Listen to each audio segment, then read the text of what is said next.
You want one word? An Amiga? Right on. Amazing Amiga, that's it. I was going to say awesome, but that sounds like a cartoon. Radical, and it's certainly a radical machine. Awesome. One word? Amiga. Friend. You know, I mean, that's what it means. The Amiga has always belonged to the dreamers. It was invented by an eclectic band of individuals led by Jay Miner, a group that became close friends with an active sense of humor, an overactive work ethic, and an almost childlike enthusiasm. They set out to make their dream computer, one they'd like to use themselves, real cool, real fast, with lots of power and lots of whizzy demos. The team was brilliant, creative.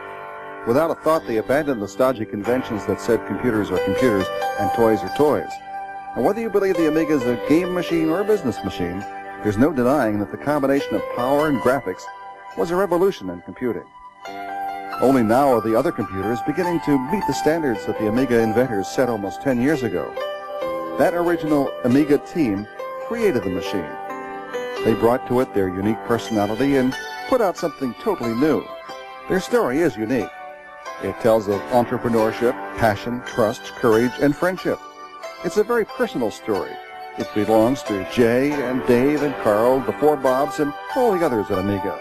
It can't be told by anybody else, so when we decided to record the story, we brought the original members together, collected their personal photographs, and borrowed their home film footage.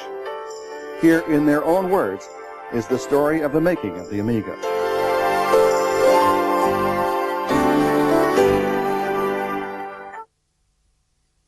Well, it was in 1982. A friend of mine that I used to work with at Atari came to me and said, "Hey Jay, let's start a new company. I'm tired of this one."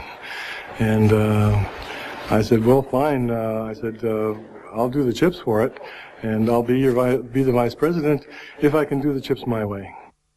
My original vision of the machine was as a low-cost entry into the computer field via the video game area.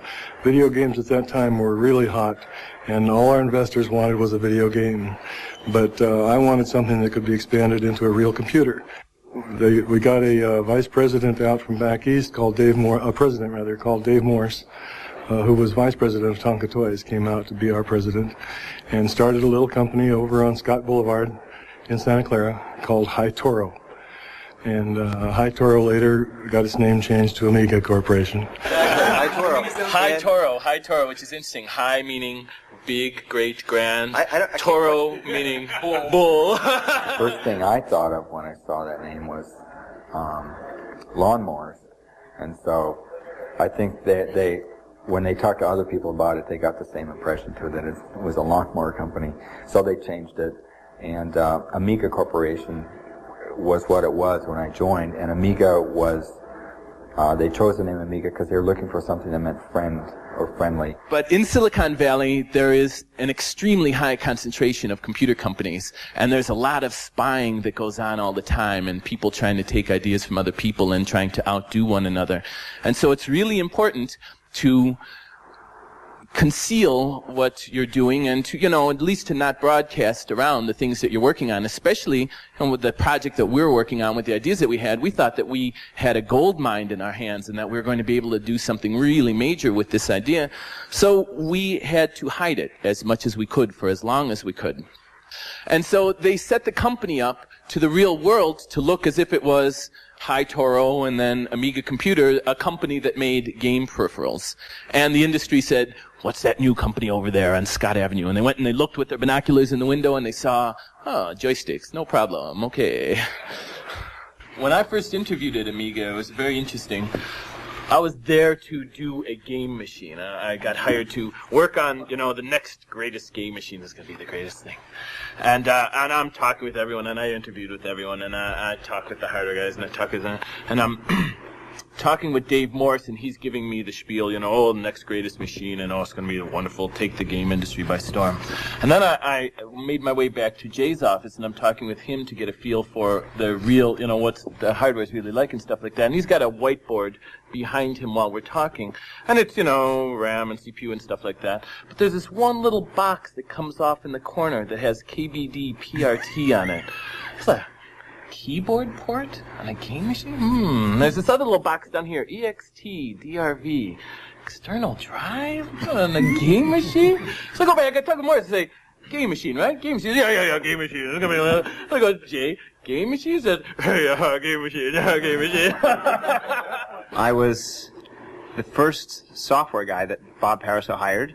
And when I was hired as manager of entertainment software because I'd worked in the video game business. And I soon found out there are not a lot of starving startup companies that want to put aside all their other projects and work on a vaporware computer, which it totally was back then. And plus also I found out I'd much rather hack code than try to get other people to hack code. I was hired as the manager of operating systems. And the day I got there, actually, the day I was interviewed there, Bob Pariseau said to me, well, if you come here, you can design whatever operating system you want. I said, I'll do a multitasking operating system. So that's why I went to work at Amiga, was the multitasking operating system. First, when I had my first interview, I had talked to the recruiter and she set up an interview. And, but I accidentally blew it off because I went to I forgot all about it. I went to an HP beer bust, which was important too. But I looked at my watch at 7 o'clock and I go, oh my gosh, I just missed an interview that I was really looking forward to go to. So the next day I called them up and said, well, gee, I'm real sorry. Can I have another interview? Can we schedule another time? And they said, oh, sure, fine. Just come on down whenever you can. And so I knew that there was a pretty good atmosphere there when that happened. I'm interviewing with Gary McCoy, for whom I was supposed to work. And he takes me back into the software lab where everybody is all over everybody else. And I guess you guys were really used to giving demos to venture capital people and such. So I come through with Gary, and the talking heads are on, and I'm awestruck. I'm watching this thing. But it was very loud in there. Very loud and very warm. I mean, if it wasn't the voice, there were the fans in the background. And so I'm watching this, and Gary's getting very frustrated because he was proud of what we were seeing. And finally just exploded. Knock it off! He screams, and I was trying to calm him down. I'm interviewing from a job and pissing everybody off. So he said, I said, don't worry, Gary. I can understand. I can lip read. And so after the demo, Sam comes up to me and says, really? Could you read the lip? And I looked at him and I said, well, how close was it? Was it pretty close? I was joking, not to make Gary, but I thought, this is perfect. This is the best company to work for. He was really working on that. Well, now that Jay is here, I can tell the story in front of Jay, so he can agree that, in fact, it's true. Everybody seems to think Jay is the father of the Amiga. And when you look at Jay and the real father of the Amiga... Is this on my badge? Yes, it's so right on his badge. Even they made the same mistake. It's quite natural. One magazine back in the Amiga days got it right, but everybody laughed at it like it was some sort of a joke, but it was actually the truth. Jay was holding Mitchie in his arms. Right next to Mitchie it said the father of the Amiga, and up here it said Jay. And yeah, this is Jay. The father of the Amiga. We knew inside that this was a true story because we're sitting there at our desk designing stuff, and Jay, who sat in front of us, was sitting at his desk designing stuff. And he'd get to some spot where he wasn't sure. Well, do I put this gate here? And he thinks about it and see, draw a gate. And he'd look down at Mitchie. And Mitchie would go, and so he'd erase it. And he'd draw another gate. And he'd look down at Mitchie. Mitchie would go, and so then he would put that gate in. We know because we were there. Mitchie did the Amiga. Jay, Jay did the drawing. It's all right. It's okay. But I wanted you to be here so that you could not shoot me. Allowing people to be different is terribly important. This guy would come to work in these huge, fuzzy bathroom slippers. Or bare feet. Michael Plotnick would come to work in purple sweatpants. We could go on and on and on this way. I came to work with my dog, you know. And everybody had something that they wanted to do. And who cares, as long as you get the work done. There was magic. I can't describe it. From the day I walked in and I saw that demo and I saw everybody contributing, cooperating, always a smile. Always a smile, always a optimistic attitude and care for somebody else's happiness and participation and success. One person was not going to let somebody else fail because that would mean the failure of the whole project. We were trying to find people that had fire, that had a spirit, that had a dream that they were trying to accomplish. Carl Sassenrath, the guy that did the exec for the machine, he, was his lifelong dream to do a multitasking operating system that would be a work of art, that would be a thing of beauty. Dale Luck, the guy that did the graphics, this was his undying dream since he was in college to do this incredible graphic stuff. And we were looking for people with that kind of passion, that kind of spirit, more than anything else. The thing that we're looking for was someone that was for people who were trying to make a mark on the world, not just in the industry, but on the world in general. We're trying to get we're trying to look for people that really wanted to make a statement, that really wanted to do an incredibly great thing, not someone who was just looking for a job.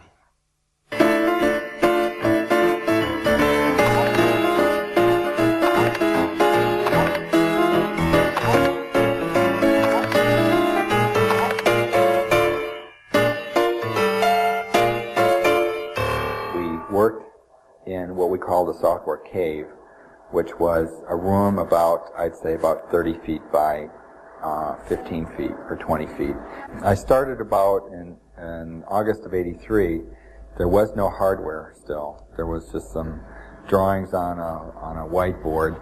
Most of the hardware, in terms of the Blitter, the Agnes chip, the Porsche chip, and the Daphne chip, had already been designed. Now, those Daphne and Porsche you probably may not have heard of, but those were earlier versions of the Denise and Paula chips. We had the board all laid out and everything, and all the architecture based on 512K RAM. Commodore came around and said, "Can't you make a 256K RAM? 512K RAM is so expensive today." I said, "Look, RAM is going to come down." But no. I said, "Well, it can't be done. I'm sorry." So I just went off. I come back a week later, find out, guess who told him how to do it? Guess who actually did it for him? Made 256K. You know that plug-in on the front? Yeah. Here's the culprit right here. Anyway, yeah. I've never forgiven him for that. PC came out at 16. Okay, the original PCs were coming out at 16K. And I had a PC at home, and so I was praying, "Jay, make it 64K at least. Please, 64K at least." 512K from the start in terms of socket capability. Okay? Now, you don't have to plug all those chips in if you want to make it cheaper. But at least you got the holes there that the guy can plug them into later. And the architecture with that as a basis for the software. You follow me? But no, the cost of those sockets were about 3 cents a piece. And that was too expensive for Commodore and other people. I owned an IBM PC at home, and I programmed on the IBM PC. And when I crashed my IBM PC, the screen went dark, and it would reboot sometimes, or you'd have to turn it off, actually, and turn it back on. And about that same time, Macintosh, was coming out, and they had this little bomb. I'd heard about their little bomb that came up on the screen. I thought, that's kind of interesting, coming up with some sort of indication that your software failed, that your machine failed. And I sat down and I thought about it, and I thought, you're going to have a sense of humor. If your machine fails like this, and you lost 2 hours worth of editing, you're going to want to laugh about this somehow. So we put it in there. The machine crashed then for Martin Shabilsky, I think, in his office. The machine crashed, and he saw this thing come up, said Guru Meditation. And he said, "What is this? Take this out right now." and so I took it out, and it said software failure. And all of a sudden, so a new version of the system went out that said software failure, and everyone was like depressed. Well, it was like, put the Guru Meditation back in. And so we did it without permission. We just put it back in. And right. All the developers, what did you do? It's a software failure. What is that? So, yeah, we just put it back. We didn't ask. We just did it. I can remember one of the first the large users group meetings I went to, where people would go up there and they'd show their programs, their software they wrote in front of the group. And of course, whenever it would crash, the guru meditation would come up and everyone would be chanting, "Guru, guru, guru." Now, they wouldn't be chanting, "Software failure." We made a lot of design decisions that were wrong. If you say we're selling up personal computers. Oh, yeah. I mean, we decided that we wanted the graphics to run fast. So it never checked. It would go out and it'd say, "Give me some memory," and it would never check to see if it got it. It just assumed it got it. And so if we didn't have 512 memory, we'd it'd crash and you get a guru meditation error. And on retrospect, those were mistakes. If we were building a personal computer, we'd be sure to not do that now. Like the original color scheme of the Amiga, there are a lot of people that don't like the white with the blue background. We sat there with TVs to try and figure out what colors on NTSC wouldn't just bleed horribly as you made the transition from the foreground color to the background color. And it turns out those colors work great. Well, I had 3 monitors on my desk so I could check everything. I had the Sony we used because it had crisp graphics. I had a TV so that we'd see how badly it blurred. And I had that IBM 2-color thing just so we could see how badly it looked in 2 colors. Do you remember some of the cheesy TVs we had? Yeah. Joe Schlag TV Company. We went out and literally, we needed to test how the video would look on television, so we went out and we bought 10 televisions. And we went into the video store, I think it was the Good Guys or somebody, and we said, "We want your worst TV." And the guy sort of looks at us and he says, "Well, okay, these guys don't really want the worst TV." And they say, "We've got this great TV on sale, it's $279. We say, "No, you don't understand. I don't want a good TV on sale. I want the worst TV set you got in the store." And he sort of looks at us and says, "Well, this one's $375, and it's terrible. Great, we'll take it." Wait, I should tell a Rob story. Rob Peck was my roommate, and this was a guy. He had an excellent talent. Rob Peck's talent was he could go into an engineer, get 5 minutes of explanation, and write a technical manual that was good. He took so much abuse from us during those so much abuse. Get out of my office right now. I remember when you were writing Graphicraft and Rob, and we were putting together the manual, but the program hasn't been written yet. And then I had to turn around and make the program look exactly like those pictures. A third-party vendor was doing this painting program they were going to call Graphicraft, and it was coming out pretty bad. And the only reasonable solution was to get someone who was going to be able to do it right. But you couldn't go find another company. You couldn't get, and there was all kinds of things got in the way with getting the job done. So Archie just did it. He went into his room and he did it. It was after 3 weeks of writing Intuition. He Yeah. closed the door. The door opened once. I remember it. The door opened once. The door closed. And all those It opened chicken once, and he bones came out. And it came out. He said, he came into my office. He said, "How do message ports work?" So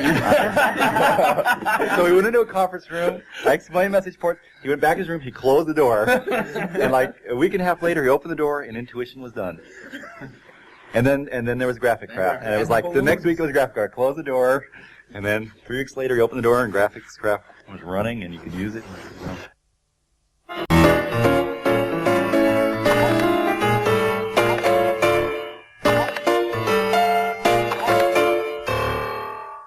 There we were, working furiously designing this machine. Software guys with absolutely no hardware whatsoever to develop on. The hardware guys working like maniacs trying to get the hardware to work, failing miserably. The software guys were filled with glee. Because we got to take vacations, We're sitting out in the back, smoking cigarettes, enjoying ourselves, and no, I'm just kidding. We, in the software group, actually, were not willing to wait around for the hardware to come together, so we spent a lot of time pretending that we had hardware. And the way that we did that most often was to create little pieces of software that emulated the way the hardware would work, emulated the way those 3 custom chips would work. And it was starting to get real important for all of this stuff to come together well, because this is now getting on to the end of 1983, and we were starting to run out of money. It was starting to get pretty tight with money, and it became really apparent to us that we had to make a major showing of the stuff that we had done so far at the January CES show. 2 weeks before CES, we're getting ready to bring it in. Dale has worked out this stuff for line draw. There's no line draw in the hardware. And the other guys and the software guys saying, come on, Dave, you can do it. Put line draw in the hardware.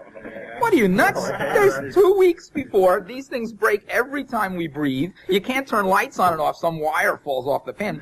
You want me to change the design, rewire it. All these guys are going to go put line. You're out of your minds. No way. Bob Pariseau comes in and says, yeah, Dave, we have to have it, and jokingly grabs my arm. Mitchie, this nice little dog, this dog that I have not even pretended to like, leaps to my defense. Here, Pariseau was grabbing my arm, twisting it. Come on, Dave, you can do line. Mitchie jumps up, attacks poor Pariseau. What could I do? I did line draw. I had no choice. Mitchie came and saved me from a fate worse than death.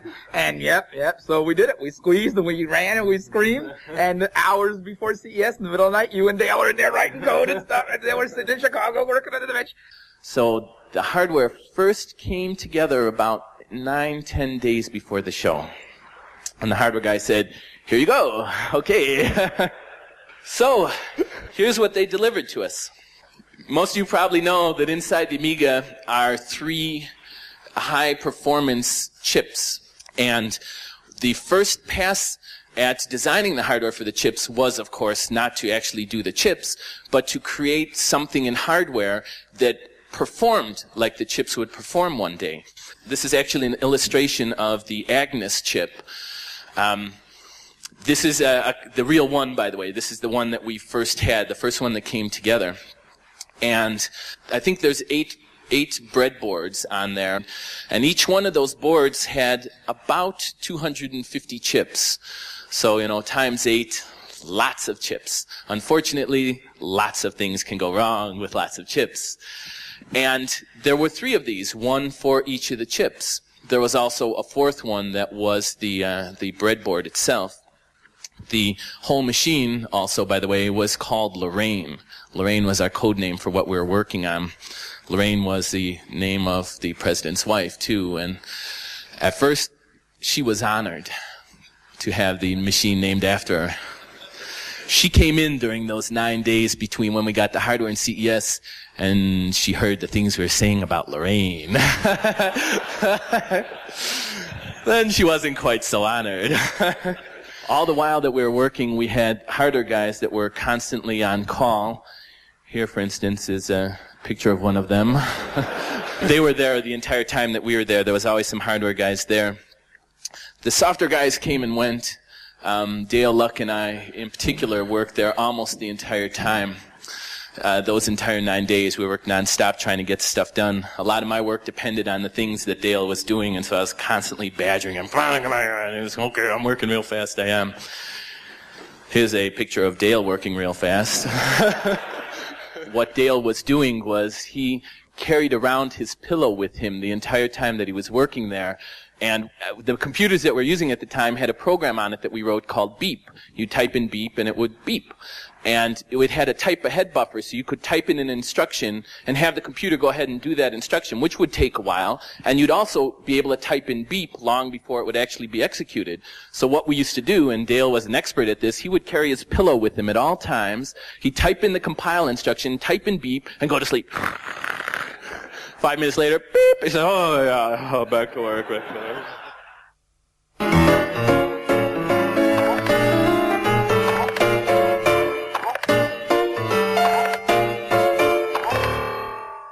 So, back to CES.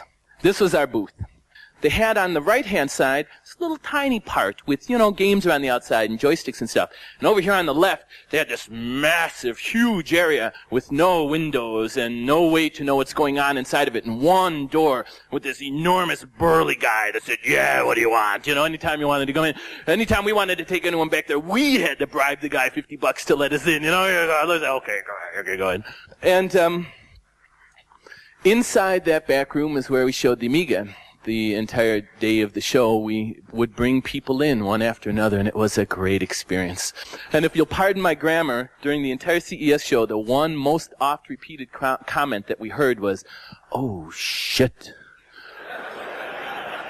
Because, of course, no one had ever seen a computer back in 1983, or January of 84, do the kinds of things that this machine did. Here's a picture in the middle of the demonstration at CES. This is Bob Pariseau, who was the original Amiga evangelist, and boy, he used to do a song and dance that you wouldn't believe. The guy was incredible. Sitting next to him is Glenn Keller, one of the great hardware whizzes of the project, and it may look like that he's assisting Bob Pariseau at the demo, and Bob Pariseau is rolling merrily along, but in truth, the hardware just died. And it froze on a picture, fortunately, so Bob was able to continue as if everything was okay, but Glenn is working furiously in this photograph trying to get the thing to work again. At CES, we'd always have the same failure every time. The same set of chips would blow up. And I knew which chips were. Glenn pointed them out the first time. Said, these are the chips that always blow up, Dave, every time we had this little static problem. Jay thought we were brilliant. The system would go down. Yeah, we'll go look at it. Change the same chips every time, no matter what was wrong. And it would fix it. It was a trick, Jay. It was a trick. We knew what that. That's where the bouncing ball really started, was one late night at the Consumer Electronics Show in Las Vegas. And, but around 11 or 12 o'clock, I guess pretty much it was over. People were going to go back to their rooms, but RJ and I decided we had a few things we wanted to do back at the convention center where CES was. And so about 4 o'clock in the morning, after, I think we had about a 6-pack of warm beer left over too that we'd hidden in the, those little stands that they put plants in. And I finally got it to where I thought it was reasonable, and I fell asleep. And about 8 o'clock in the morning, we got woke up by the guys coming back in to the booth, and their mouths were dropping, and they're going to go out and bring all the potential customers back in and say, look what this can do now. Later on, we finally did. We added some stuff that were desperately needed for the next CES show, and we added the horizontal so that it would bounce left to right besides just up and down. And one thing that it desperately needed was the sound. I envisioned something that was like boom, boom, like something really big and ominous and it was going to blow your socks off. And so we searched around to get just that right sound, and we finally, after a lot of experimentation, we got Bob Pariseau took one of these foam bats, and we had 2 of them that we used to work out disagreements, and was starting to hit different things. And then Sam would record the sound on his Apple II, and then he would massage the data so we could play it on the Amiga. And we finally came up with a perfect sound, which was Bob hitting an aluminum garage door, one of those garage doors that goes up and down, and Sam on the other side with his microphone digitizing the sound that was reverberating through the garage. And so that's how the bouncing ball, the bong sound was developed. And it was a great show. It was a moment of great success. Everyone who saw it was awestruck by the thing. A lot of the software developers agreed to get behind it. Some hardware people said, it's interesting. We want to know more so we can start to design hardware for it. And we were ecstatic. We were in heaven.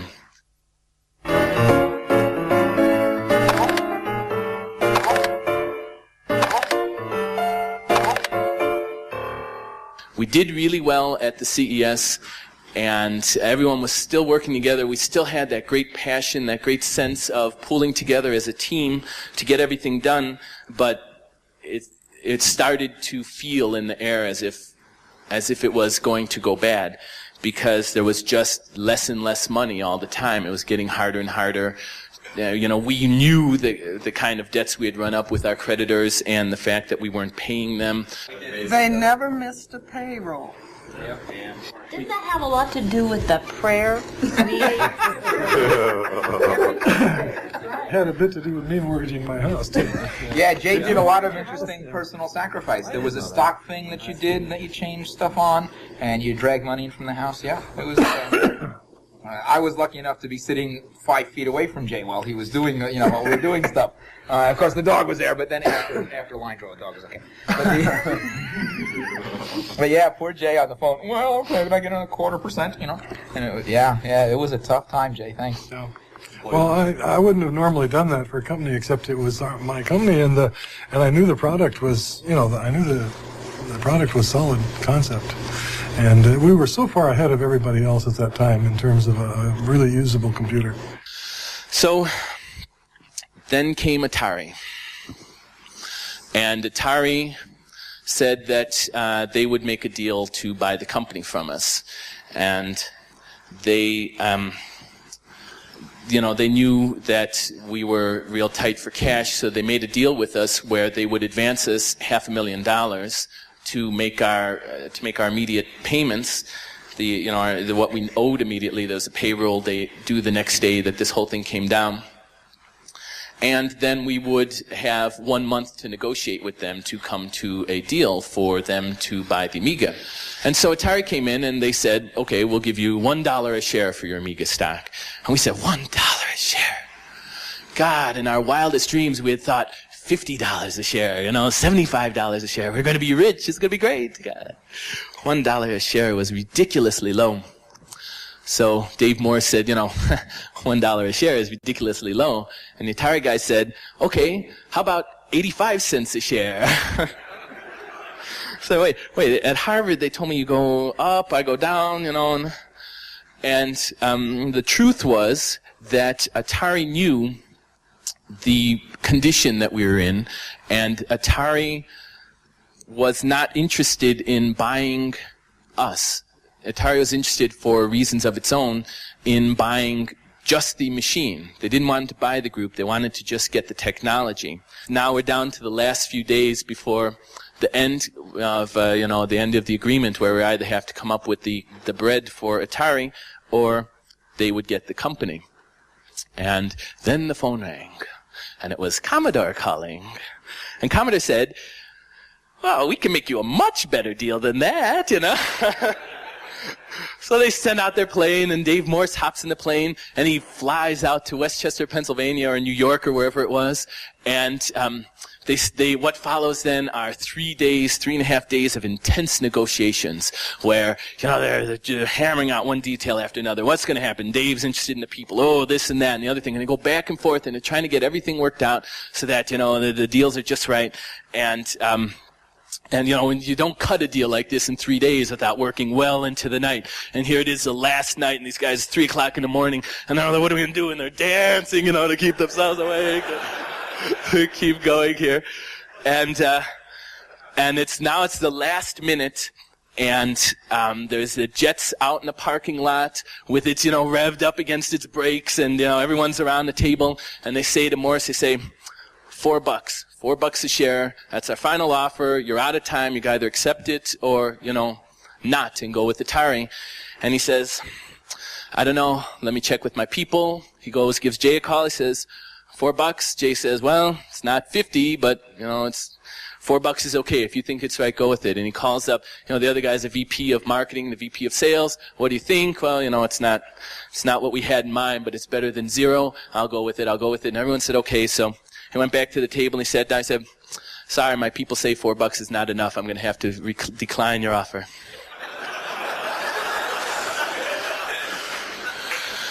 They said, well, how about for $0.25? He said, okay.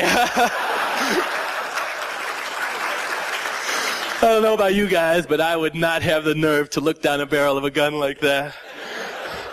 So they write him out a check for $500,000. He hops in the jet. He flies back to Atari headquarters. He walks in the front door. The lawyers are big fat lawyers with their huge cigars. Morse, yeah, glad to see you. Come on in. We got some papers for you. He takes that check. He slams it down on the table. He says, "See you, boys. I got a plane to catch." Yeah. God. Oh. And all of a sudden there was Commodore and there was money. Yeah. And then there was a big building and the blueprints. Remember the blueprints? Yeah. Like, this is how we're going to do the offices. And like, how do you want to do software? How do you want to do hardware? That was Los Gatos building. And, we went back to Commodore to negotiate the future of the machine and the closure of the deal. And Dave Morse told me, "Don't insist on an expansion port." I says, "But Dave, we've got to have an expansion port." You know, who's going to buy a computer that you can't expand? Right. And I insisted. You know, Dave said, "Well, you know, we're liable to not close the deal, and you're liable to lose your job." And all right. That's the way it is. We're glad you did. Commodore gave in and said, "Okay, expansion port." There'd be no Amiga today if it weren't for that. I think so too. So the getting of the machine to slide from a game machine into a business machine happened relatively effortlessly, like I was saying, for two reasons. First of all, because the hardware guys were smart all along, and second of all, because the base of the operating system was designed such that it could do that. Right, we had a multitasking, library, device, interrupt-driven, preemptive, priority-based operating system in a game machine. So how did it happen? I mean, where did that come from? I mean, I know where it came from for me. I joined the company because it was a dream that I wanted to chase. Was that same, with everyone in general, or? Yeah, I think so. To say that it was just a family atmosphere doesn't really say it, but I think that there was, I was thinking working late at night, working on a CES, and it wasn't, we've got to get this done or the company's going to fail. It was like, of course we've got to get this done. This is our collective effort. This was, I don't know how to describe it, but there was camaraderie, family. It doesn't really describe it. But there was people. It was kind of like all the cousins, all the brothers and sisters and cousins were in this office in this room together. We're all working because there weren't people beating us. There weren't stockholders. It was just, we've got to get this thing done, and we got to do what we have to do to make it happen. There was the dream of the machine, and there was the dream of the company. And the dream of the company was, when we went to work there, we were offered stock of the company. We owned the company, and we knew that there weren't a lot of big investors. I mean, there was Jay, and there was Dave, and we knew them. They worked there. It wasn't like mystery people investing in this company. It was our company. I mean, we really felt, at heart, it was our company. Jay and Dave made us feel that way. But I've heard a lot of people say interesting things here. Howard's trying to find a word to describe it. You're talking about the group here and stuff like that. For the first few years after Amiga, you probably know I spoke a lot and told the story of the early days of the Amiga a lot, and invariably by the time I'd get, I'm running out of time, I got to kind of wrap things up here, I'd get to talking about what it really meant from my own perspective, what we were trying to do, what it really meant to us.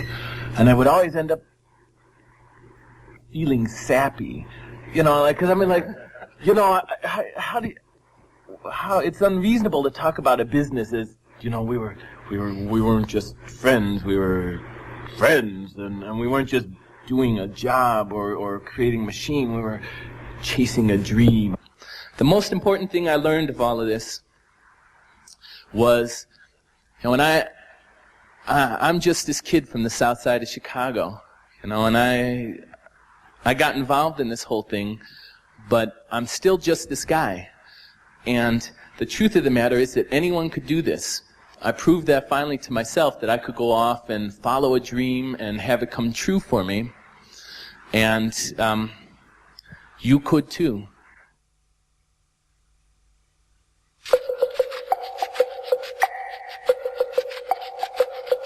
Yeah, this is a good one. Because again, we're coming up to CES, and it's last minute. Everyone's racing like mad to get their demos done, and Parasos, you know, being the correct boss. Okay, it's time. We got to go now. It's time to pack up the equipment. And the software guys, no wait, one more change, and they're unplugging our keyboards, and we're walking out the door. You know, to try to program. And they left us like an hour and a half before the flight, and you know, we're all looking at each other with these big blurry eyes. Well, what do we do now? I don't know. Well, maybe we ought to go home and pack. Oh, yeah, good idea. So I went home to pack, and I'm going to get, you know, I figure just throw some clean clothes in a bag and fold it up. It'll take me an hour or something. And I get home, and there's no clean clothes anywhere in the place. There's just this lumps of stuff. Well, okay, I'll just pack it like this. I'll wash it in Vegas. Okay, that's fine. And okay. Now I got a half hour to kill before I'm supposed to go to the airport. And I'm looking around. I look at the bed. Man, I'm so exhausted. Just a little rest. I won't fall asleep. Just a little rest. So my whole body said, yeah, that's a good idea. But the brain said, no, don't do it. So I didn't do it. I went into my kitchen, and I found the stiffest upright back chair to sit in so that I wouldn't fall asleep. And it was only the fact that I started to asphyxiate that I woke up. I woke up, I was already late for the plane. And this is the whole Amiga crew, all of us going to big CES, you know, the company's hinging on this. And I'm late for this damn plane. And the plane was already supposed to have taken off by the time I left my house. And I lived like 15 minutes from the airport. Due to distortions in Einsteinian time-space continuum, I drove so fast that I got there before I left my home. But it was too late. I got to the plane. The plane was already gone. It was there. It had pulled back, and they pulled the ladder back and all this stuff. But the door was closed, but it was not moving. It was sitting right there. And so I'm begging at the counter, please, my God, please, you gotta get me on that plane. You know? No, too late. Sorry, it's closed. And I'm finding every official. Please. Oh, sorry. And then I found this person, a woman, wearing the orange jumpsuits of the airport. She's got a walkie-talkie. I'll take you on a date as soon as I get back if you can get me on that plane. I'll take you to a movie, anything you want, any dinner, any restaurant. She said, well, what kind of food do you like? I don't care. And she's like, I don't know. I finally, no, man, I got some little disturbance here. Okay, all right. So they finally let me.